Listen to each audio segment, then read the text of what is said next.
चलिए हमारे आते हैं कक्षा 7 गणित। देखिए आज हम लोग हल करने वाले हैं अभ्यास 8G।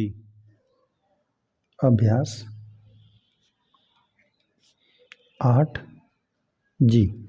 देखिए इसमें हम लोग देखिए ऊपर हम लोग को दिया हुआ है ना सर्वसम का a प्लस बी एक कोष्टक में a माइनस बी बराबर a स्क्वायर ऋण बी स्क्वायर का प्रयोग करके गुणनफल ज्ञात कीजिए। इस तरह से हमें कुल 4 प्रश्न दिया गया है। ठीक है, चलिए थोड़ा हम लोग इस सर्वसम का को हल करते हैं। देखिए एक कोष्टक में दिया हुआ है a प्लस बी, एक क्वेश्चन में दिया हुआ ए माइनस बी, ठीक है, और ए स्क्वायर ऋण बी स्क्वायर, ठीक है। इसी को हम लोग हल करते हैं तो इसके बराबर आ जाता है, तो ये हो जाता है हम लोग का सर्वसम का। ठीक है, चलिए तो इसको हम लोग थोड़ा एक बार हल करते हैं। देखिए ए माइनस बी का हम लोग ए में भी गुणा कर देंगे, ए माइनस बी का हम लोग बी में भी कर देंगे। ठीक है, तो ए तो रहेगा ही, ठीक है, ये है, और यहाँ पे ए माइनस बी का इसमें गुणा हो गया और फिर प्लस का चिन्ह, ठीक है, फिर प्लस का चिन्ह है। देखिए ए में ना हम लोग ए माइनस बी का गुणा कर दिया प्लस, और फिर बी में भी हम लोग क्या कर दें, ए माइनस बी का गुणा कर दें। ठीक है, फिर यही चीज़ आएगा हम लोग का। ठीक है, तो चलिए हम लोग इसको हल करें बायां पक्ष को, देखिए दायां पक्ष के बराबर आ जाएगा। ठीक है, तो चलिए अब ए का गुणा, देखिए यहाँ पर ए का गुणा हम लोग इस पद में करेंगे, इस पद में भी करेंगे। ठीक है, जब ए पहले से यहाँ पर है और एक ए चला आएगा, ठीक है, और ऋण का चिन्ह अब यहाँ पर है और बी पहले से गुणते ए आ गया। ठीक है, प्लस का चिन्ह, देखिए अब ए यहाँ पर है ही, ठीक है, और बी का इसमें गुणा हो जाएगा, ए गुणते बी है ना, इस कोष्टक में बी का गुणा हो जाएगा। ठीक है, बाहर प्लस है इसलिए हम लोग यहाँ पे कोष्टक नहीं लगा रहे, नहीं तो कोष्टक लगा कर इसको हम लोग हल करते हैं। ठीक है, चलिए तो यहाँ पर ए था, बी का इसमें गुणा हो गया, अब यहाँ पे ऋण का चिन्ह, ठीक है, बी पहले से ये और फिर इसमें बी का गुणा हो जाएगा। ठीक है, तो देखिए आधार समान है, घातों को हम लोग जोड़ देंगे, एक घात इस पर भी एक घात इस पर भी, ए पर कुल कितने घात, 2 घात हो गया, ऋण का चिन्ह बी ए है या इसको ए बी लिख दें। ठीक है, और यहाँ पर प्लस ए बी हो जाएगा। ठीक है, ये भी आपस में गुणा में है और ऋण तो रहेगा ही, और बी पर एक घात, यहाँ पर बी पर भी एक घात, दोनों गुणे में आधार समान है, घातों को जोड़ देंगे, बी पर कुल कितने घात, 2 घात। ठीक है, तो देख रहे हैं ना यहाँ पर जो राशि ऋणात्मक में है वही राशि धनात्मक में है। ठीक है, यहाँ पर दोनों समान पद हैं। ठीक है, तो यह दोनों आपस में विभाजित हो जाएंगे, यह ऋणात्मक है यह धनात्मक है, तो विभाजित हो गया, तो क्या बचा हम लोग का ए स्क्वायर और ऋण बी स्क्वायर। देख रहे हैं ना यही चीज़ आ रहा है, तो ये हो जाता है हम लोग का सर्वसम का। ठीक है, इस तरह से हम लोग अगर देखिए बाएं पक्ष में आप कुछ रखेंगे ना, चलिए यही हम लोग का आप सर्वसम का हो गया। अब देखिए ए का मान आप यहाँ पे कुछ रखेंगे और बी का मान कुछ रखेंगे। ठीक है, चलिए हम लोग मान कर कुछ आपको हल करके दिखाते हैं। देखिए हम लोग मान लेते हैं ए बराबर 2 मान लेते हैं, और चलिए बी बराबर हम लोग मान लेते हैं 1। ठीक है, इस तरह से हमने मान लिया, बाएं पक्ष में भी रखेंगे तो इसी का वैल्यू जो आएगा। चलिए बाएं पक्ष में हम लोग रखते हैं, बाएं पक्ष में हम लोग का ए माइनस बी है और एक कोष्टक में ए ऋण बी है। ठीक है, तो नहीं ए प्लस बी और ए माइनस बी एक कोष्टक में। ठीक है, तो ए बराबर हम लोग यहाँ पर 2 रखते हैं, ए के स्थान पर 2, बी के स्थान पर 1, 2 प्लस एक कोष्टक में हो गया, और ए के स्थान पर 2 रखते हैं और बी के स्थान पर 1। ठीक है, तो 2 में 1 जोड़ देंगे तो ये हम लोग का 3 हो जाएगा। ठीक है, और यहाँ पर हो जाएगा 2 में से 1 घट जाएगा तो ये 1 हो जाएगा, जब 3 में 1 का गुणा कर देंगे तो यह 3 आ गया। ठीक है, चलिए अब दाहिना पक्ष में हम लोग हल करके रखते हैं। ठीक है, देखिए यहाँ पर दिया हुआ ए का स्क्वायर ऋण बी का स्क्वायर, तो ए के स्थान पर हम लोग को 2 रखना है, मतलब 2 का स्क्वायर ऋण 1 का स्क्वायर। ठीक है, 2 का बार करेंगे, 2 का 2 बार गुणा कर देंगे तो यह 4 हो जाएगा, 1 का आप कितना बार गुणा कर देंगे तो 1 ही रहेगा। ठीक है, 1 पर 2 घाते मतलब 1 ही आएगा, 4 में से घट गया, ये भी 3 आ गया। देख रहे हैं ना बायां पक्ष और दायां पक्ष बराबर आ रहा है, यहाँ पे ए और बी का कुछ भी मान रखेंगे तो हमेशा क्या होगा, दायां पक्ष और बायां पक्ष बराबर होगा, तो वही हम लोग का हो जाता है सर्वसम का। ठीक है, इस प्रकार से हम लोगों ने अब तक 3 सर्वसमकाएँ पढ़ ली। ठीक है, पहली जब 2 राशियाँ आपस में धनात्मक में रहें और उस पर 2 घात रहे, ठीक है, तो यह हो जाता है ए का स्क्वायर और प्लस 2ab और प्लस बी स्क्वायर। ठीक है, ऐसे भी, और ये हम लोग याद इस प्रकार से रखते हैं ना कि ए प्लस बी का होल स्क्वायर बराबर A square plus B square plus 2ab। ठीक है, कोई दिक्कत नहीं है, या तो आप पहले इसको लिखें या फिर पहले इसको लिखें। ठीक है, दोनों धनात्मक में है, बस चिन्हों का ध्यान रखेंगे। ठीक है, A square plus 2ab plus B square था, तो यहाँ पर A square plus B square plus 2ab हम लोग इस तरह से याद रखते हैं इसको। ठीक है, चलिए और दूसरा हम लोगों ने पढ़ा कि जब 2 राशियाँ ऋणात्मक में रहे आपस में, ठीक है, और उस पर भी 2 घात रहे, तो हो जाता है ए स्क्वायर ऋण 2ab प्लस बी स्क्वायर, ए स्क्वायर ऋण 2ab प्लस बी स्क्वायर। ठीक है, और ये याद हम लोग इस तरह से रखते हैं, ए माइनस बी का होल स्क्वायर बराबर ए स्क्वायर और प्लस बी स्क्वायर और ऋण 2ab। ठीक है, इस तरह से हम लोग याद रखते हैं, ए स्क्वायर प्लस बी स्क्वायर ऋण 2ab। ठीक है, और चलिए 2 समकांक इस तरह से हो गए। ठीक है, ए प्लस बी का होल स्क्वायर ए माइनस बी का होल स्क्वायर, आज हमने ये सीखा। ठीक है, ए कोष्टक में ए प्लस बी रहेगा और एक कोष्टक में ए माइनस बी रहेगा, तो यह हो जाएगा ए स्क्वायर ऋण बी स्क्वायर। ठीक है, और देखिए सर्वसमकाएँ होती है ना, मान लेते हैं कि हमको कोई प्रश्न मिला है, ठीक है, और कुछ प्रश्न में हमको a+b का होल स्क्वायर दिया हुआ है तो हम लोग डायरेक्ट यह रख देंगे। अगर कोई प्रश्न इस प्रकार से है तो हम लोग इसको इस तरह से रख सकते हैं, ठीक है, या a-b का होल स्क्वायर जैसा है तो हम लोग इसको इस प्रकार रख लें, मतलब बायां पक्ष दोनों बराबर है, ठीक है। आपको अगर ऐसा प्रश्न है, अगर ऐसी आवश्यकता है तो ऐसा बना लीजिए, ऐसा प्रश्न है तो इसको इस तरह से रख लीजिए, है ना, बायां पक्ष दायां पक्ष बराबर है, ठीक है। तो जैसा आपको आवश्यकता रहेगा प्रश्न में हम लोग उस प्रकार से कर लेते हैं। चलिए आ जाते हैं हम लोग अभ्यास में। हम लोग हल करने वाले हैं पहले प्रश्न को ना, हल। पहला हम लोग को प्रश्न दिया है 5x 5+x एक कोष्टक में, 5-x एक कोष्टक में, ठीक है। चलिए हम लोग यहाँ पर लिख देते हैं 5+x हो गया एक कोष्टक में और 5-x हो गया एक कोष्टक में। तो हम लोग देख रहे हैं कि एक कोष्टक में +b और एक कोष्टक में -b जैसा है, ठीक है। सर्वसमिका हम लोग को यही लिखा हुआ है, यही हम लोग प्रयोग कर दे रहे हैं, ठीक है। हम लोग लिख देते हैं सर्वसमिका एक कोष्टक में a+b रहेगा, ठीक है, और एक कोष्टक में a-b, तो यह हो जाएगा a² ऋण b², ठीक है, इस सर्वसमिका से, ठीक है। अब यहाँ पर हम लोग को a बराबर, देखिए a के स्थान पर यही मिला है, देख रहे हैं दोनों एक, देखिए यहाँ पर जो राशि यहाँ पर धनात्मक है a+b है और एक कोष्टक में -b, यहाँ पर भी 5 है, यहाँ पर भी 5 है, यहाँ पर x है तो यहाँ पर भी x है, बस प्लस और माइनस है एक कोष्टक में, ठीक है। यहाँ पर भी a है और यहाँ पर b, यहाँ पर b, और यहाँ एक में धन का चिन्ह है, एक में ऋण का चिन्ह है, ठीक है। तो चलिए हम लोग लिख देते हैं सर्वसमिका में, सर्वसमिका में a के स्थान पर हम लोग रखेंगे 5, a बराबर 5 तथा b बराबर x प्रतिस्थापित करने पर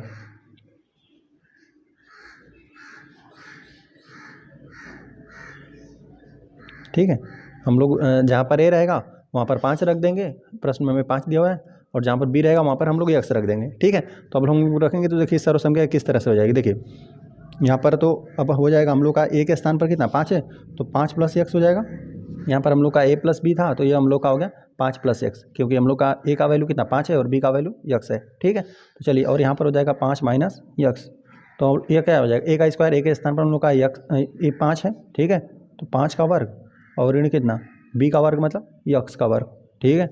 और यहाँ पर एक बार हम इसको और लिख देते हैं 5+x, ठीक है, और 5 ऋण x, यहाँ पर हो जाएगा 5 का वर्ग मतलब 5 का 2 बार गुणा 5 कितना होता है 25 ऋण x², तो इस तरह से रह जाएगा, ठीक है। बाकी यही हम लोग का हल हो गया। चलिए अब हम लोग आ जाते हैं दूसरे प्रश्न पे। देखिए दूसरा हम लोग को दिया हुआ है 4+y 4+y+4 है, y+4 एक कोष्टक में है और y ऋण 4 दूसरे कोष्टक में, ठीक है। तो हम लोग देख रहे हैं सर्वसमिका सब में यही लगेगा, ठीक है, एक कोष्टक में +b जैसा है, एक कोष्टक में -b जैसा है, ठीक है। तो हम लोग लिख देते हैं सर्वसमिका a+b एक कोष्टक में a-b बराबर a² ऋण b² से, ठीक है। चलिए तो हम लोग लिख देते हैं सर्वसमिका में, अब यहाँ पर a बराबर हम लोग का y है और b बराबर क्या हम लोग का 4 है, ठीक है। तो सर्वसमिका में a बराबर y तथा b बराबर 4 प्रतिस्थापित करने पर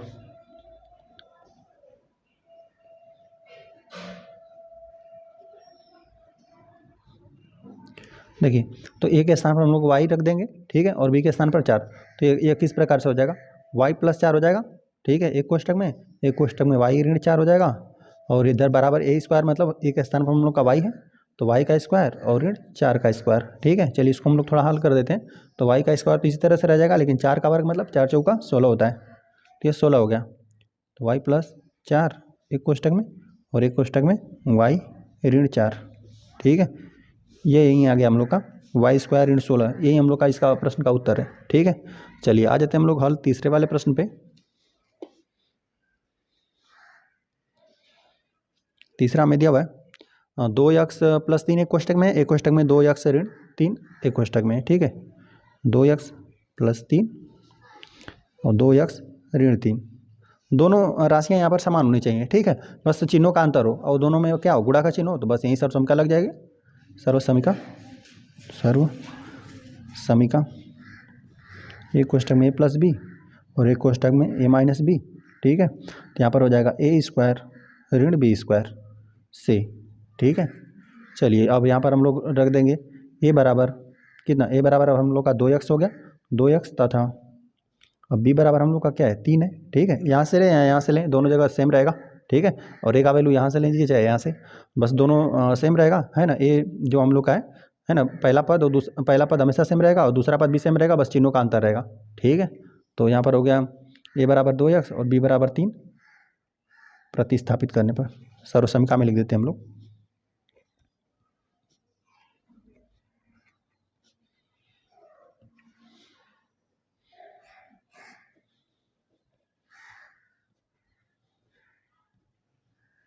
ठीक है, तो अब ये हम लोग का हो जाएगा कुछ इस प्रकार से, 2x 2x रहेगा, 2x प्लस 3 एक कोष्टक में और 2x ऋण 3 एक कोष्टक में।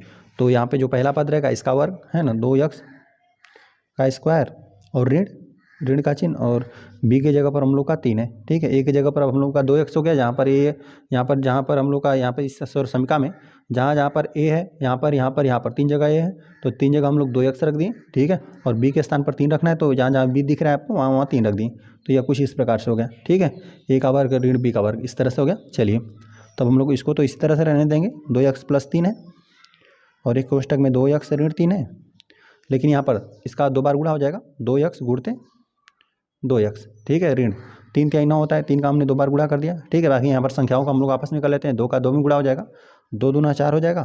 ठीक है, 2 दूना 4 और x का x में करेंगे तो x पर एक घात है, x पर एक घात है, x पर आधार समान है, घातों को जोड़ देंगे, कुल 2 घात। ठीक है, ऋण 9। चलिए तो गुणा करने पर हम लोग को 4x स्क्वायर ऋण 9 प्राप्त हुआ। चलिए यह हम लोग का किसका 2x प्लस 3 एक कोष्टक में, 2x ऋण 3 एक कोष्टक में था, हम लोगों ने इसी को सर्वसमीका पे लगा लिया, तो यह इस प्रकार से हम लोग का इसका गुणनफल आ गया। ठीक है, 4x स्क्वायर ऋण 9 आ गया। चलिए यही हम लोग का प्रश्न का हल हो गया। चलिए आ जाते हैं हम लोग क्वेश्चन नंबर 4 पे। तो हल हम लोग चौथे वाले प्रश्न कर लेते हैं। देखिए यहाँ पर हमें दिया हुआ है 3x प्लस 4y है एक कोष्टक में, और दूसरे कोष्टक में हमें दिया हुआ है 3x ऋण 4y। देख रहे हैं ना कि पहला पद सेम है दोनों में। ठीक है, और दूसरा पद भी सेम है और बस चिन्हों का अंतर है। ठीक है, तो यही सर्वसमीका हम लोग का लग जाएगा, लिख देते हैं सर्वसमीका एक कोष्टक में a प्लस बी और एक कोष्टक में a ऋण बी से, नहीं एक कोष्टक में प्लस बी एक कोष्टक में माइनस बी बराबर a स्क्वायर ऋण b स्क्वायर से। ठीक है, चलिए तो हम लोग रख देते हैं सर्वसमीका में, जहाँ पर a है वहाँ पर हम लोग 3x रख देंगे, b बराबर कितना 4y रख देंगे। ठीक है, हम लोग लिख देते हैं सर्वसमीका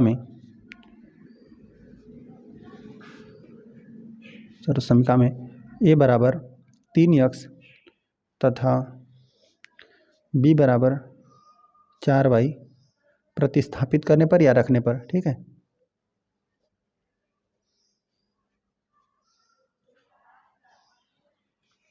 तो चलिए a का वैल्यू हम लोग का अब 3x हो गया, तो यह कुछ इस प्रकार से हो जाएगा 3x प्लस 4y एक कोष्टक में और एक कोष्टक में 3x ऋण 4y दूसरे कोष्टक में। ठीक है, बराबर a का स्क्वायर मतलब a का हम लोग का यही वैल्यू है 3x हो गया, 3x का स्क्वायर ऋण b का स्क्वायर मतलब 4y का स्क्वायर। इस सर्वसमीका में जहाँ पर आपको a दिख रहा था वहाँ पर हमने 3x रख दिया, 3x और 3x यहाँ पे और 3x यहाँ पे। ठीक है, और जहाँ पे b दिख रहा था वहाँ पे 4y हमने रख दिया। ठीक है, बाकी इसको हम लोग हल कर लेते हैं।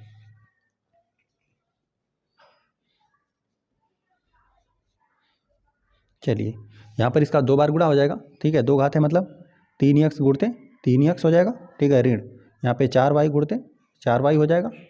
बाकी इसको हम लोग हल कर लेते हैं, संख्याओं का आपस में गुणा कर देंगे, 3 3 9 हो जाएगा। ठीक है, और यहाँ पे चर का हम लोग गुणा कर देते हैं। ठीक है, x यहाँ पर भी x गुणा में है और आधार इस पर घात 1 है, घात 1 है, आधार समान है, घातों को जोड़ देंगे, x पर कुल कितने 2 घात, ऋण का चिन्ह यहाँ पे संख्याओं को आपस में कर देंगे, तो 4 चौका 16 हो जाएगा। ठीक है, 4 चौको 16 और y पर यहाँ पर 1 घात, y पर 1 घात, आधार समान है, घातों को जोड़ देंगे, y पर कुल कितने घात 2 घात आ गया। ठीक है, यही हम लोग का इसका उत्तर बन गया। ठीक है, 3x प्लस 4y एक कोष्टक में और एक कोष्टक में 3x ऋण 4y। ठीक है, इस तरह से हमने इसको सर्वसमीका पे रखा, तो यही आ गया हम लोग का बराबर 9x स्क्वायर ऋण 16y स्क्वायर। यही हम लोग का हल हो गया। चलिए आ जाते क्वेश्चन नंबर 5 पे। तो क्वेश्चन नंबर 5 हम लोग को दिया सर्वसमीका का प्रयोग करके। ठीक है, 4x प्लस 2y और दूसरे कोष्टक में दिया हुआ है 4x ऋण 2y का मान ज्ञात कीजिए तथा उत्तर की जांच कीजिए यदि x बराबर 2 और y बराबर 1। ठीक है। चलिए हम लोग हल करने वाले हैं 5 वाले प्रश्न को। मान ज्ञात करना है, मतलब इसको हम लोग को हल करना है, गुणनफल ज्ञात करना है इसका, ठीक है। चलिए हमें प्रश्न दिया हुआ है, एक कोष्टक में 4x + 2y है और दूसरे कोष्टक में 4x - 2y है। देख रहे हैं ना कि दो राशियां हैं, आपस में धनात्मक में है, एक कोष्टक में, एक कोष्टक में ऋणात्मक है, तो यही वाला सरसम हम लोग को लग जाएगा, ठीक है। एक कोष्टक में a + b, एक कोष्टक में -b रहेगा, तो a² - b² हो जाएगा, ठीक है। चलिए हम लोग लिख देते हैं सर्वसमीका।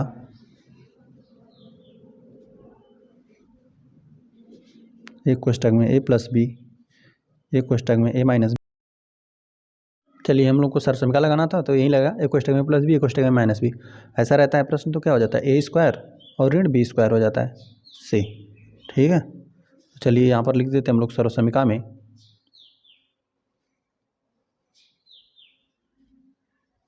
a के स्थान पर हम लोग का 4x है, ठीक है, चाहे यहाँ से ले लें चाहे यहाँ से, ठीक है।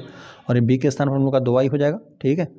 सरसमीका में a बराबर 4x तथा b बराबर 2y प्रतिस्थापित करने पर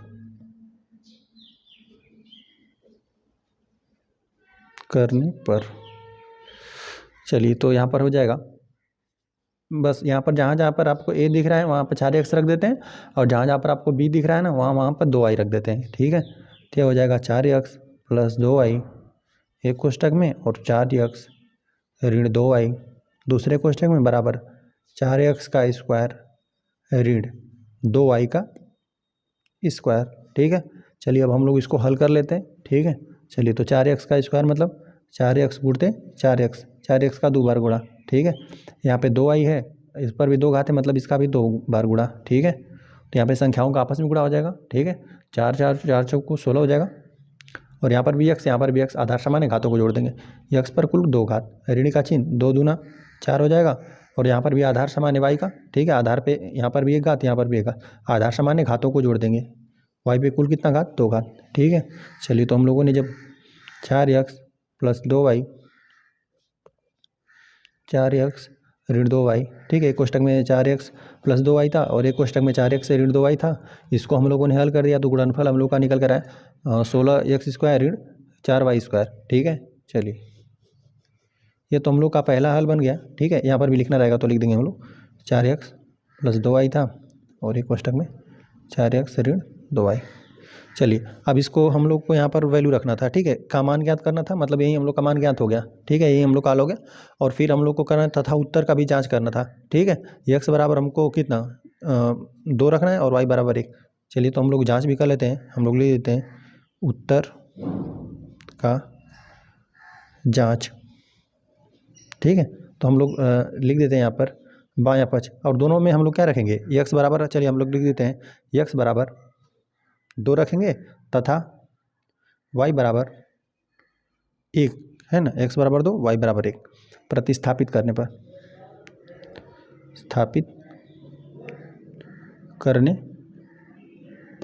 ठीक है। तो पहले हम लोग बायां पक्ष को हल करते हैं, है ना, बायां पक्ष में रख कर देखते हैं, और जो दायां पक्ष में रख कर हल कर देखेंगे ना तो दोनों सेम आएगा, ठीक है। अगर सेम नहीं आएगा तो मतलब हम लोग गलत किए रहेंगे इसको, ठीक है। चलिए तो यहाँ पर हम लोग लिख लेते हैं हम लोग बायां पक्ष। चलिए तो बायां पक्ष हम लोग का यही है, ठीक है।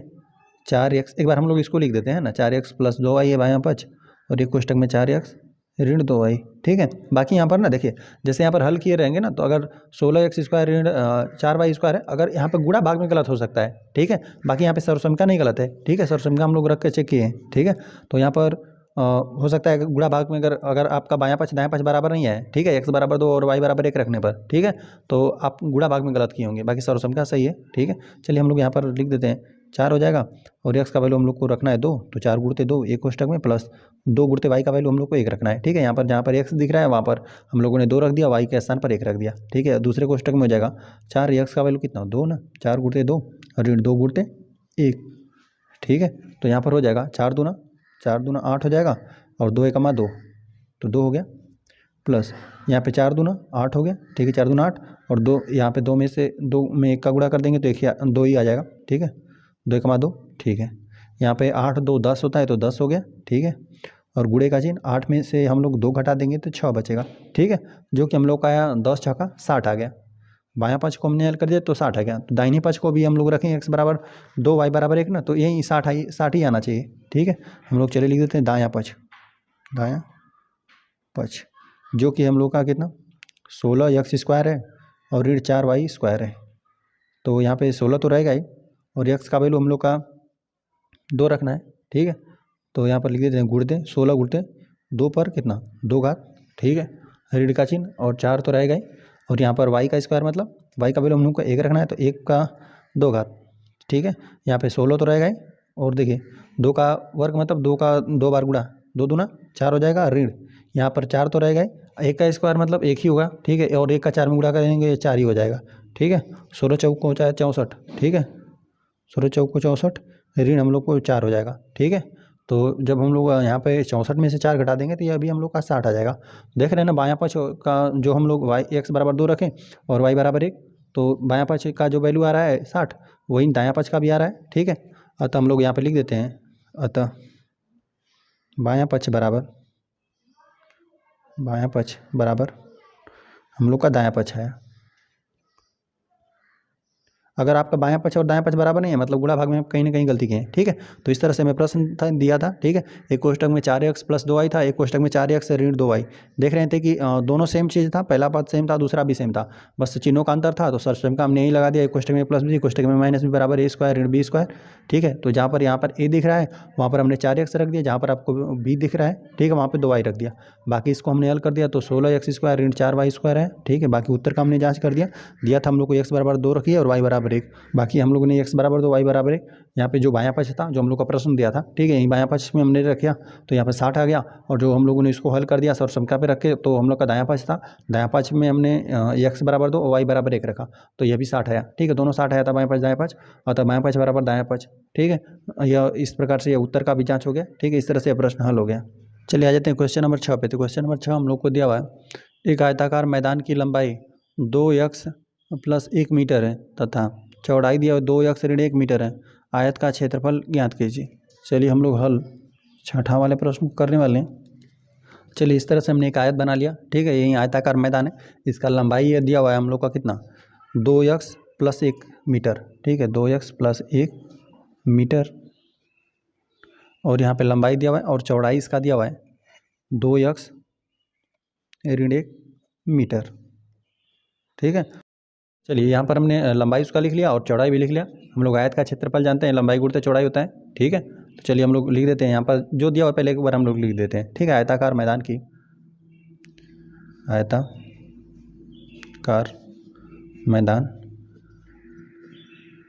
की लंबाई हमको दिया था 2x + 1 मीटर और यहाँ पे आयताकार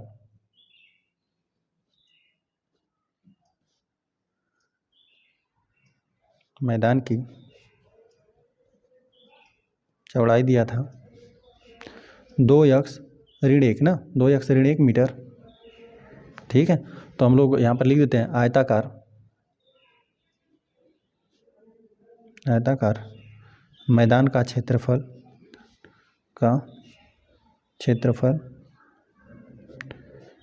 बराबर होता है लंबाई गुणित चौड़ाई होता है। चलिए पहले एक बार हम फार्मूला लिख देते हैं, लंबाई गुणित चौड़ाई होता है, बाकी इसका हम लोग वैल्यू रख देते हैं। लंबाई हम लोग को दिया है 2x + 1 मीटर और यहाँ पर इसका चौड़ाई दिया हुआ है 2x ऋण 1 मीटर है ना, तो यहाँ पे हो जाएगा मीटर स्क्वायर, मात्रा कहीं हो जाएगा मीटर स्क्वायर या वर्ग मीटर बोले। ठीक है, चलिए बाकी हम लोग इसको हल करते हैं। देखिए तो हम लोग ना यहाँ पर देखिए एक कोष्टक में a + b दिख रहा होगा आपको, एक कोष्टक में a - b, जो यहाँ पर a है वो यहाँ पर भी है, दूसरे में देख रहे हैं 1 है तो यहाँ पर भी 1 है, बस चिन्हों का अंतर है तो हम लोग सर्वसम का लगा देते हैं। ठीक है, चलिए यहाँ पर हम लोग लिख देते हैं एक कोष्टक में a + b रहता है।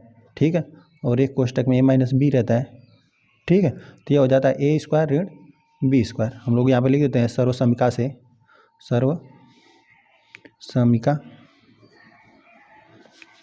इसी सर्वसमिका से यहाँ पर हम लोग फिर से लिख देते हैं आयताकार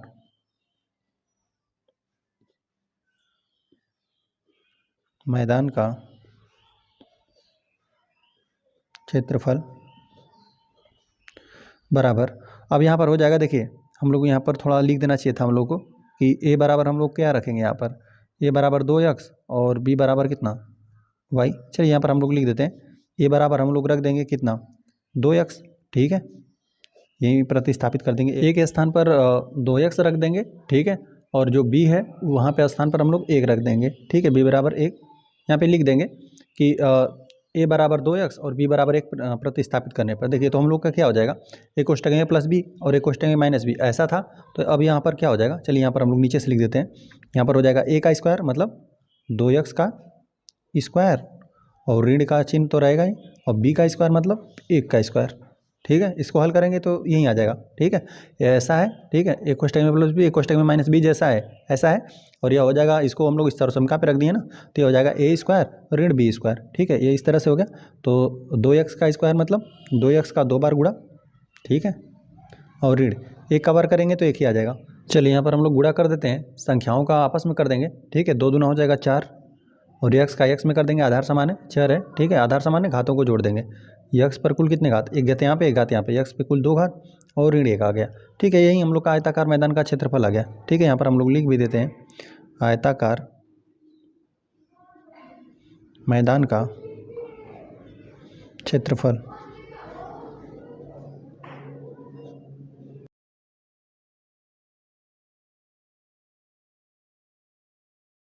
प्रश्न दिया था, ठीक है, कि एक आयताकार मैदान जिसका लंबाई और चौड़ाई दे दिया था, तो उसका आयत का क्षेत्रफल हम लोग को पूछा था, ठीक है। आयताकार मैदान का ही क्षेत्रफल यहाँ पे पूछा हुआ है, ठीक है। तो यहाँ पे हम लोग का आयताकार एक मैदान बना लिए, इसका लंबाई दिया था 2x + 1 मीटर और चौड़ाई दिया था 2x ऋण 1 मीटर, ठीक है। तो हम लोगों ने आयत का मैदान का लंबाई लिख लिया 2x + 1 मीटर, आयत का मैदान की चौड़ाई हम लोग लिख लिया 2x ऋण 1 मीटर, और आयत का क्षेत्रफल होता है लंबाई गुणते चौड़ाई।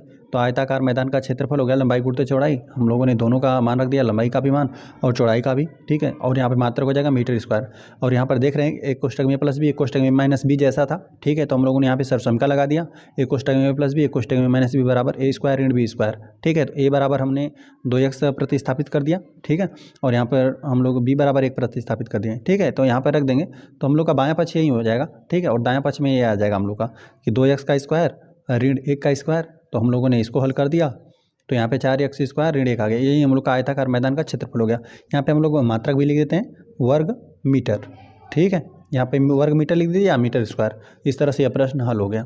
चलिए आ जाते हैं हम लोग क्वेश्चन नंबर 7 पे। तो क्वेश्चन नंबर 7 हम लोग को दिया हुआ है एक पुस्तक का मूल्य इतना रुपये है, ठीक है, 3x + 1 रुपये दिया हुआ है, इसी प्रकार की 3x ऋण 1 पुस्तकों का मूल्य ज्ञात कीजिए, है ना। और यहाँ पर हम लोग का एक पुस्तक का मूल्य मान लेते हैं 5 रुपये, है ना।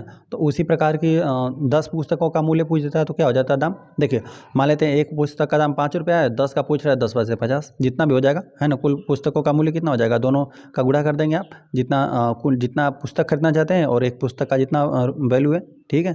तो चलिए हम लोग हल पहले वाले प्रश्न को करने वाले हैं। हल नहीं, 7वां दिया हुआ है, 7वें का हम लोग पहला हल करेंगे। देखिए यहाँ पर हमें दिया हुआ है ना एक पुस्तक का मूल्य, तो हम लोग लिख देते हैं यहाँ पर एक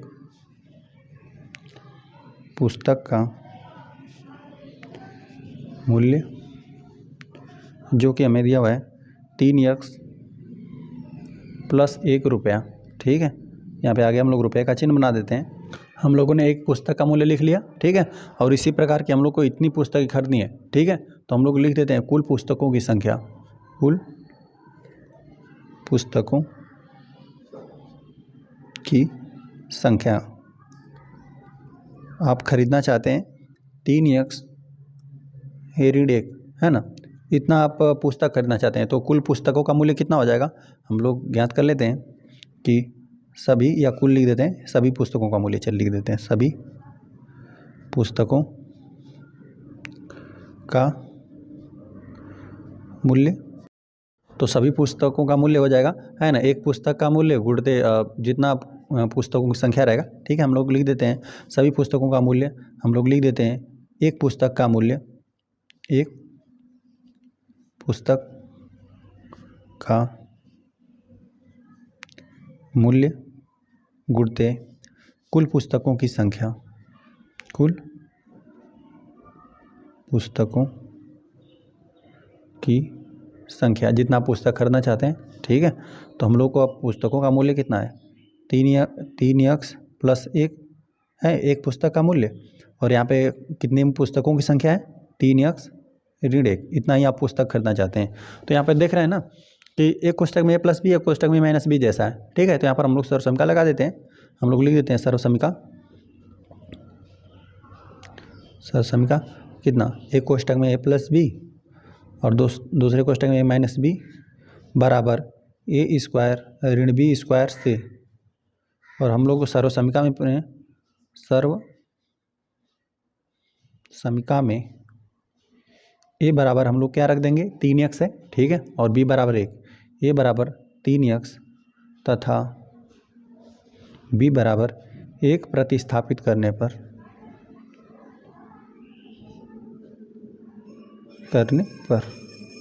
चलिए, तो हम लोग सर्वसमिका में A बराबर 3 और B बराबर 1 प्रतिस्थापित कर लेते हैं, ठीक है। तो देखिए यहाँ पर अब हो जाएगा, हम लोग लिख देते हैं सभी पुस्तकों का मूल्य,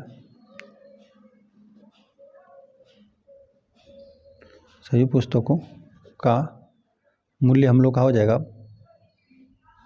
देखिए अब हम लोग ना यहाँ पर जहाँ पर आपको दिख रहा है, मतलब A दिख रहा है इस सर्वसमिका में ना, यहाँ पर हम लोग 3x रख देंगे और B बराबर 1 1 1 यहाँ पर तीनों जगह रखेंगे। तो ठीक है, हम लोग का तो यही प्रश्न तो यही है, ठीक है, सेम चीज़ है, यही प्रश्न है। और इसी को हम लोग इस पर रखेंगे तो A² हम लोग का जो निकल कर आएगा, A² का मतलब 3x का स्क्वायर, ठीक है, और ऋण का चिन्ह, और B का हम लोग का वैल्यू 1 है तो 1 का वर्ग, ठीक है। तो यहाँ पर हो जाएगा 3x गुणते 3x और ऋण 1 का स्क्वायर मतलब ऋण 1 का 2 बार, मतलब 1 का 2 बार गुणा करेंगे तो 1 ही आएगा। यहाँ पर हम लोग संख्याओं का आपस में गुणा कर लेते हैं, 3 3 9 हो जाएगा, और यहाँ पे चर, यहाँ पर x है, यहाँ पर भी x, तो आधार समान है, घातों को जोड़ दीजिए, 1 घात इस पर 1 घात इस पर, x पर 2 घात और ऋण 1, यही है सभी पुस्तकों का मूल्य, ठीक है। सभी पुस्तकों का मूल्य इतना ही रुपये हम लोग का निकल कर आया। तो चलिए एक बार हम फिर से लिख देते हैं, अतः सभी पुस्तकों का मूल्य कितना, 9x ऋण 1 रुपया का चिन्ह है। चलिए, अतः हम लोग का सभी पुस्तकों का मूल्य 9x² ऋण 1 रुपया निकल कर आ गया है, ठीक है। देखिए इस तरह से हमें प्रश्न दिया था ना, एक पुस्तक का मूल्य इतना रुपया था, 3x + 1 रुपया, और इसी प्रकार की 3x ऋण 1 पुस्तक को खरीदना चाह रहा था, तो कुल पुस्तकों का मूल्य कितना हो जाए। देखिए आपके पास जितना वो भी एक पुस्तक का, मान लेते हैं कि एक पुस्तक का मूल्य आपका 10 रुपये है, ठीक है। तो आप जितना पुस्तक खरीदना चाहते हैं, अब एक खरीदना चाहेंगे तो 10 से कमा 10 ही रुपया देना पड़ेगा, 2 पुस्तक खरीदना चाहेंगे 10 दूना 20 रुपया देना पड़ेगा, 3 पुस्तक खरीदना चाहते हैं 10 तिहाई 30 रुपया देना पड़ेगा। इसी तरह आप जितना भी पुस्तक का मूल्य रहेगा, है ना, एक पुस्तक का मूल्य, और उस तरह के आप कितना पुस्तक खरीदना चाहते हैं, तो जितना खरीदना चाहेंगे दोनों का गुणा कर देंगे तो सभी पुस्तकों का मूल्य का आपका रुपया निकल कर आ जाएगा। तो सभी पुस्तकों का मूल्य हो जाएगा एक पुस्तक का मूल्य गुणित कुल पुस्तकों की संख्या, कितना पुस्तक खरीदना चाहते हैं, तो दोनों का हमने आपस में गुणा कर दिया। बाकी हम लोगों ने यही फार्मूला लगा दिया, एक कोष्टक में +B जैसा था, एक कोष्टक में -B जैसा था, सर्वसमिका एक कोष्टक में +B एक कोष्टक में -B बराबर A² ऋण B² से A बराबर यहाँ पर रख जाएगा कितना, A बराबर 3x और B बराबर 1, यही हमने इस सर्वसमिका में प्रतिस्थापित कर दिया। तो देखिए यह चीज़ तो सेम चीज़ ये तो है ही, और बाकी यहाँ पे A² ऋण B² हम लोग लिख देंगे, इन दोनों का गुणनफल यही आ जाएगा हम लोग का, है ना। इस सर्वसमिका में मैंने रख दिया तो 9x² ऋण 1 निकल कर आए, यही हम लोग का सभी पुस्तकों का मूल्य है। अतः सभी पुस्तकों का मूल्य कितना, 9x² ऋण 1 रुपया है, ठीक है। और इसमें हम लोग को आगे भी दिया हुआ है, ठीक है, कि दूसरा हम लोग को यदि x बराबर 3 हो तो पुस्तकों की संख्या कितनी होगी। चलिए हम लोग इसी में सेकेंड वाले को हल कर लेते हैं, हम लोग लिख देते हैं, एक बार हम पहले इस बात को पूरा लिख दें, ठीक है, कि सभी पुस्तकों का मूल्य कितना है, सभी पुस्तकों का मूल्य हम लोग का है, रुपए का चिन्ह बना देते हैं, और 9x² ऋण 1 है, ठीक है, इतना रुपया है। तो चलिए हम लोग यहाँ पर x बराबर 3 प्रतिस्थापित करने पर, चलिए हम लोग लिख देते हैं x बराबर 3 प्रतिस्थापित करने पर, इतना ही बोला हुआ है तो हम लोग लगा देते हैं प्रतिस्थापित करने पर। देखिए अब यहाँ पर हम लोग रखेंगे तो सभी पुस्तकों का मूल्य कितना हो जाएगा, 9 तो रहेगा ही, गुणते यहाँ पर 3 पर कितना 2 घात हो जाएगा ऋण 1, तो यहाँ पर हो जाएगा 9 गुणते 3 का वर्ग मतलब 3 तिहाई 9, ठीक है, और -1, 9 का 9 में गुणा कर देंगे, 9 81 होता है, 81 में से अभी हम लोग को 1 घटाना है, तो यहाँ पर हो जाएगा 80, ठीक है। अतः हम लोग लिख देते हैं सभी पुस्तकों का मूल्य, सभी पुस्तकों का मूल्य हम लोग का हो जाएगा 80 रुपया। चलिए लिख देते हैं रुपये यहाँ पर हम लोग को जो भी पुस्तकों का मूल्य था ना, वहाँ पर हम लोगों ने x बराबर 3 प्रतिस्थापित किया ना, तो ये हम लोग का 80 रुपया निकल कर आ रहा है। ठीक है, चलिए अभी इसमें हम लोग को एक और आगे दिया हुआ है। ठीक है, तो चलिए यहाँ पर एक और हम लोग रख देते हैं, थर्ड दिया हुआ है। अभी हम लोग को x बराबर 4 रखना है। ठीक है, x बराबर 4 हो तो पुस्तक को खरीदने में कुल कितने रुपए लगेंगे। ठीक है, तो चलिए हम लोग एक बार इस बात को पूरा लिख दें। ठीक है, सभी पुस्तकों का मूल्य हम लोगों ने निकाले थे, सभी पुस्तकों का मूल्य हम लोग निकाले थे कितना, 9x स्क्वायर ऋण 1 रुपया हम लोग निकाले थे, इतना ही। और यहाँ पर हम लोग को प्रतिस्थापित करना है x बराबर 4, तो हम लोग लिख देते हैं x बराबर 4 प्रतिस्थापित करने पर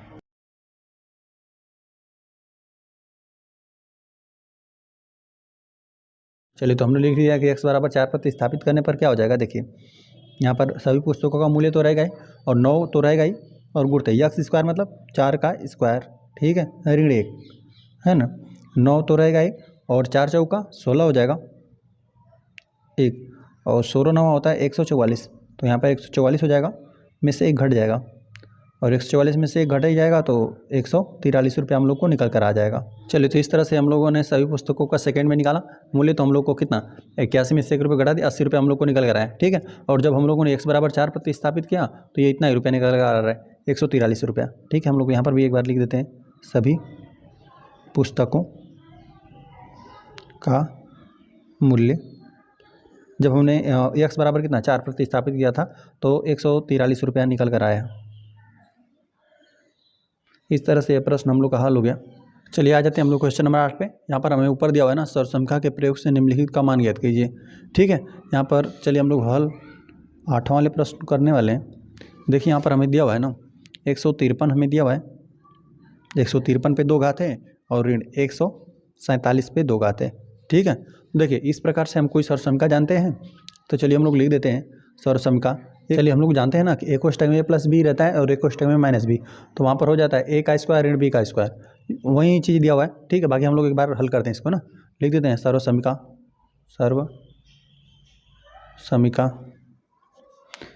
एक कोष्ठक में a प्लस बी, एक कोष्ठक में a माइनस बी बराबर a स्क्वायर ऋण b स्क्वायर से। ठीक है, देखिए सरसंख्या दोनों तरफ चलेगी। देखिए अगर हम लोग को प्रश्न में देखिए पहले इस प्रकार से देता था तो हम लोग को इस तरह से रख देते थे, अब देखिए अब इस प्रकार से दिया हुआ है ना। देखिए a का स्क्वायर कोई यहाँ पर राशि है उसका वर्ग और ऋण का चिन्ह है बीच में, और दूसरा जो b है b का वर्ग, तो अब हम लोग क्या कर देंगे उसको ना, इस प्रकार से दिया हो तो अब हम लोग इसको इस प्रकार से लिख लेंगे कि एक कोष्ठक में प्लस बी एक कोष्ठक में माइनस बी करके हम लोग हल कर देंगे। तो चलिए हम लोग इस बात को लिख देते हैं, सर्वसमीका में हम लोग a के स्थान पर 153 रख देंगे और b के स्थान पर 147। ठीक है, चलिए हम लोग लिख देते हैं सर्वसमीका में x बराबर 153, ठीक है, तथा x नहीं a है, a बराबर 153 तथा b बराबर 147 है, 147 प्रतिस्थापित करने पर।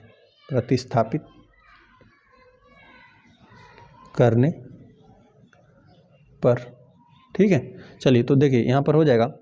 अब चलिए इसको हम लोग सरसंख्या के हिसाब से लिख देते हैं। देखिए अब हम लोग का हो गया बराबर की इधर वाली पहले हम लोग राशि लिख देते हैं, 153 हमें दिया हुआ है पर 2 घात ऋण 147 पे 2 घात। ठीक है, तो अब यहाँ पर हो जाएगा इधर एक कोष्ठक में a प्लस बी, ठीक है, तो 153 प्लस 147, ठीक है, एक कोष्ठक में, और एक कोष्ठक में a माइनस बी मतलब 153 और ऋण का चिन्ह और 147।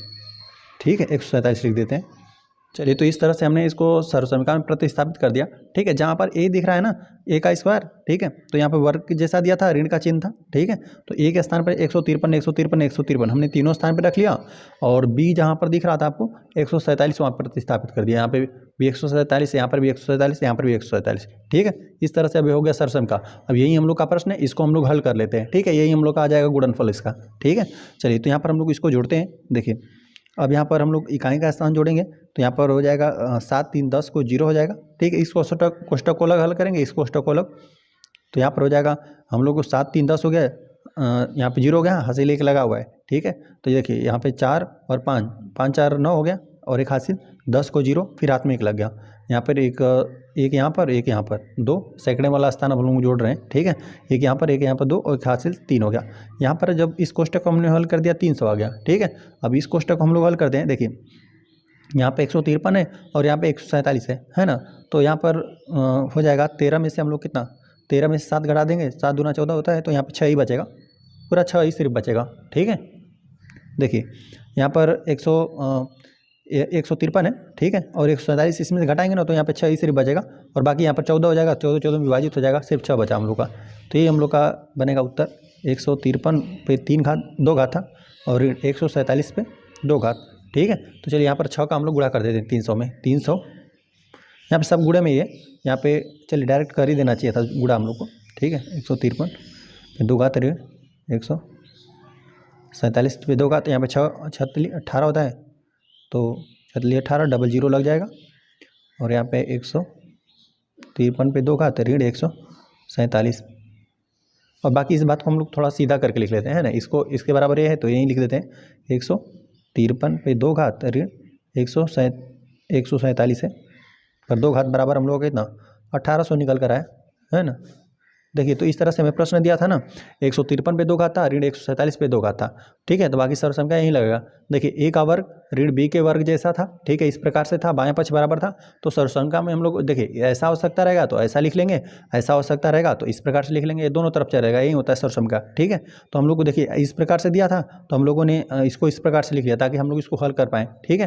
तो हम लोगों ने सर्वसंख्या में ए के स्थान पर 153 दिया था और बी के स्थान पर 147 प्रतिस्थापित कर दिया, तो बाकी इसको हल कर दिया। तो इस सर्वसंख्या पे हमने रख दिया, जहाँ पर ए दिख रहा था वहाँ पर 153 और जहाँ पर बी दिख रहा था वहाँ पर 147, ठीक है। बाकी हम लोग यहाँ पे जोड़ दिए तो 300 आ गया, यहाँ पर हम लोगों ने 153 में से 147 घटा दिया तो 6 आ गया, बाकी हमने गुणा कर दिया तो 1800 आ गया। इसको सीधा हमने लिख लिया, 153 का वर्ग 147 का वर्ग बराबर 1800 आ गया, ठीक है। और साथ ही हम लोग का सर्वसंख्या का भी प्रयोग हमने कर लिया। इस तरह से 8वां प्रश्न हम लोग का हल हो गया। चलिए हल हम लोग 9वां वाले प्रश्न करने वाले। यहाँ पर हमें दिया हुआ है 9वां दिया हुआ है 12.1 है, 12.1 पर 2 घात और 7.9 पे 2 घात, ठीक है ना। देख रहे हैं ना ए स्क्वायर ऋण बी स्क्वायर जैसा है, ठीक है। तो यहाँ पर भी सर्वसंख्या वही लग जाएगा, एक कोष्टक में प्लस बी एक कोष्टक में माइनस बी। चलिए हम लोग लिख देते हैं एक बार, सर्व समीका एक कोष्टक में ए प्लस बी और एक कोष्टक में ए माइनस बी बराबर होता है ए स्क्वायर ऋण बी स्क्वायर से, ठीक है। तो देखिए ये चीज़ हम लोग को दिया हुआ है ए स्क्वायर ऋण बी स्क्वायर इस प्रकार से दिया हुआ है। अब हम लोग यहाँ पर इसका वैल्यू रख कर ए के स्थान पर कितना 12.1 और बी के स्थान पर 7.9 हम लोग रख के हल कर देंगे, ठीक है। तो वहीं इसका गुणनफल आ जाएगा, ठीक है। बाकी हम लोग चलिए लिख देते हैं, सर्व समीका में ए के स्थान पर हम लोग प्रतिस्थापित करेंगे ए के बराबर 12.1 तथा बी के स्थान पर 7.9 प्रतिस्थापित करने पर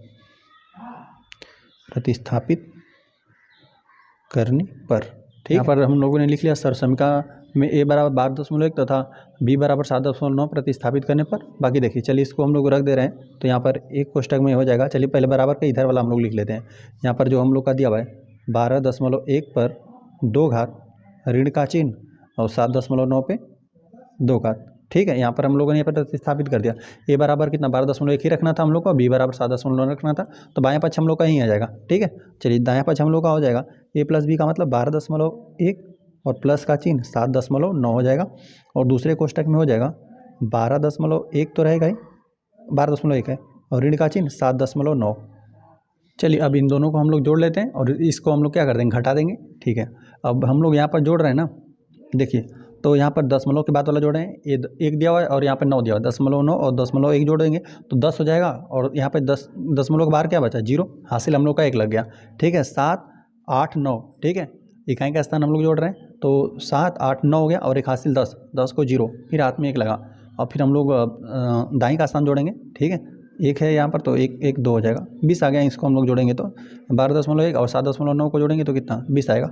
चलिए ये हो गया गुणे और यहाँ पर हम लोग देखिए 12.1 में से हमको घटा देना है 7.9, ठीक है। तो देखिए यहाँ पर 0.9 है, यहाँ पे 0.9 है तो यह अधिक है तो यहाँ से 1 हासिल लेगा, तो यहाँ पर 12 में से 1 हासिल इधर लेगा तो 11 हो जाएगा। 11 में से 9 घटा देंगे तो ये 0.2 आ जाएगा, ठीक है। 11 में से 9 गया 2 बचा और ये देखिए यहाँ पर 12 था ना तो अब यहाँ पे 1 हासिल देने के बाद 11 हो गया, 11 में से हम लोग 7 घटा देंगे तो यह हम लोग का बचेगा 4.2 बचा। ठीक है, 12.1 पर 2 घात ऋण 7.9 पे 2 घात। ठीक है, यहाँ पे 20 है। ठीक है, 20 हम लोग लिख दिए गुणते। यहाँ पे 4.2 है ना, तो चलिए इसको हम लोग लिख सकते हैं 42/10 लिख सकते हैं। क्यों हमने इस तरह से लिखा, 10 से अभी भाग दे देंगे ना तो यहीं पे 4.2 आ जाएगा। यही सेम चीज़ है, बस हमने इस प्रकार से लिख लिया ताकि हम लोग दशमलव हटा दें। तो 10 × 10, 10 दूना 20 हो गया, 2 बार में विभाजित हो गया। 12.1 पर 2 घात ऋण 7.9 पे कुल 2 घात। ठीक है, तो यहाँ पर 2 ही बचा हुआ है और 42, 2 गुणते 42 है। ठीक है, बराबर 12.1 पर 2 घात ऋण 7.9 पे 2 घात। तो 42 दूना, चलिए 2 का इसमें हम लोग गुणा कर देंगे तो 2 दूना 4 हो जाएगा और 4 दूना 8 हो जाएगा। 12.1 पर 2 घात ऋण 7.9 पे कुल 2 घात। एक बार हम लोग इसको सीधा करके देख लेते हैं। ठीक है, 12.1 पर 2 घात ऋण 7.9 पर 2 घात बराबर हम लोग का कितना आया, 84 आया। ठीक है, और यही हम लोग का प्रश्न का हल भी हो जाएगा। देखिए इस तरह से हमें प्रश्न दिया था a² ऋण b² जैसा देखने में प्रतीत हो रहा था, तो हम लोग सर्वसम लगा देंगे कोष्टक में +b, कोष्टक में -b, a² ऋण b²। ठीक है, a बराबर हम लोग ने 12.1 रख लिया और b बराबर 7.9 प्रतिस्थापित करने पर। ठीक है, ये हम लोग का बायां पक्ष था, इसी प्रकार से दिया था तो हम लोग ने यहाँ पर लिख लिया। ठीक है, जहाँ पर a दिख रहा था वहाँ 12.1 रख दिया और b के स्थान पर कितना 7.9, बाकी हमने इसको हल कर दिया तो जो कि हम लोग का 84 है। ठीक है, इस तरह से यह प्रश्न हल हो गया। चलिए आ जाते हैं क्वेश्चन नंबर 10 पे ना। चलिए हम लोग हल कर लेते हैं 10 वाले प्रश्न को। हमें दिया हुआ है 983 है पर 2 घात और ऋण 17 है, 17 पे भी 2 घात है। ठीक है, तो देख रहे हैं ना a² ऋण b² जैसा देखने में प्रतीत हो रहा है। ठीक है, तो चलिए हम लोग सर्वसमीका लगा देते हैं, लिख देते हैं सर्वसमीका। एक कोष्टक में a + b और एक कोष्टक में a - b बराबर a² ऋण b² से। ठीक है, अब देखिए हमें सर्वसमीका में इस प्रकार से दिया हुआ है, अब हम लोग इसको ऐसे बदल लेंगे। ठीक है, यह दोनों तरफ चलता है तो हमको इस प्रकार से दिया हुआ है। चलिए हम लोग लिख देते हैं सर्वसमीका में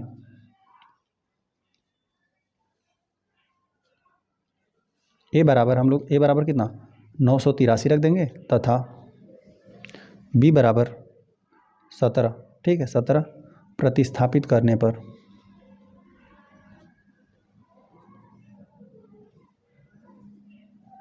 देखिए बायां पक्ष को हम लोग पहले लिख लेते हैं। ठीक है, a² मतलब यहीं पर 983 का स्क्वायर और ऋण 17 का स्क्वायर, तो हमने इस प्रकार से लिख लिया। इसी को हम लोग को हल करके यही वाला लाना है। ठीक है, यहाँ पर 17 है।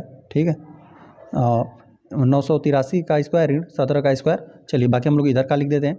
एक कोष्टक में कितना a + b मतलब यहाँ पे 983 प्लस 17 एक कोष्टक में और 983 ऋण 17 दूसरे कोष्टक में। ठीक है, बाकी देखिए इस सर्वसमीका पर हमने रख दिया, जहाँ पर a का वैल्यू 983 रखा था और जहाँ पर a दिख रहा था वहाँ पर 983 रख दिया और जहाँ पर b दिख रहा था वहाँ पर पूरा हमने 17 रख दिया। ठीक है, बाकी हम लोग इसको हल करते हैं। देखिए यही तो हम लोग का प्रश्न है, इसी को हम लोग को हल करके लाना है। ठीक है, चलिए हम लोग इसको हल करते हैं। देखिए यहाँ पर हम लोग जोड़ देंगे तो 7 3 10 होता है, 10 को 0। ठीक है, हाथ में 1 लगा और 8 1 9, एक हासिल जो है हम लोग का हो जाएगा 10, 10 को 0 हाथ में 1 लगा तो 9, यहाँ पे बस सैकड़े वाला स्थान बचा था 9, एक हासिल 10, यह कुल 1000 हम लोग का निकल कर आया। ठीक है, गुणते। चलिए अब हम लोग को यहाँ से ना 17 घटा देते हैं। देखिए तो यहाँ पर 3 से में से तो 7 घटेगा नहीं, तो यहाँ पे हो जाएगा, यहाँ से एक हासिल लेंगे तो 13, तो 7 दूना 14 होता है, तो मतलब 6 बचेगा। ठीक है, 6 बचेगा और यहाँ पर 7 अब बच गया, 7 में से 1 जाएगा 6, यहाँ पे 9।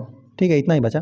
ठीक है, चलिए बराबर 983 पे 2 घात है और ऋण 17 का वर्ग है। चलिए अब देख रहे हैं ना, इसमें हम लोग दोनों में गुणा कर देंगे तो यही हो जाएगा, यही राशि रहेगी 9 और कितना 966 और गुणते 1000 का हम लोग गुणा कर देंगे, बस 3 0 इस पर लग जाएगा, है ना।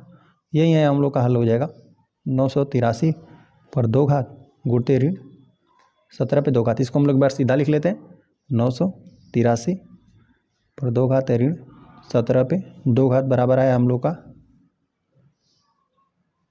इकाई दाई सैकड़ा, हज़ार, 10,000, लाख, 9,66,000 आ रहा है। ठीक है, देखिए हमें इस तरह से प्रश्न दिया था 983 पे 2 घात था, 17 पे 2 घात, तो हम लोग को देखने से प्रतीत हुआ कि यहीं सर्वसम का लगेगा। ठीक है, a प्लस बी कोष्टक में माइनस बी ए स्क्वायर इंटू बी स्क्वायर, तो इस प्रकार से यह था।